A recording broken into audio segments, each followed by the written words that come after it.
আচ্ছা, দীর্ঘশ্বাস কি আছে? মানুষের দীর্ঘশ্বাস কি পড়ে খুব দুঃখের সময়? সেই দীর্ঘশ্বাসের ফলটা কি ভালো হয়?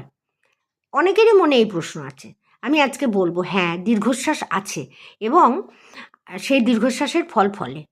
কিরম ফলে?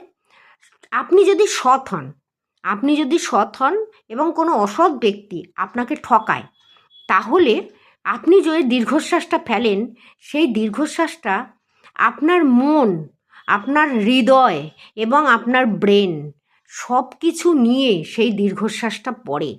তখন সেটা একটা বিরাট ত্রিমুখী একটা শক্তির উন্মোচন করে। এই ত্রিমুখী শক্তি পরের জীবনে গিয়ে যাকে আপনি দিচ্ছেন দীর্ঘশ্বাসটা, তার বিরাট ক্ষতি হয়ে যায়। ওই জন্য আপনি যদি সৎ হন, আপনাকে যদি কেউ সত্যিকারের ঠকায় এবং সেই দীর্ঘশ্বাস মনের ভিতর থেকে, তার কিন্তু ক্ষতি হয়েছে।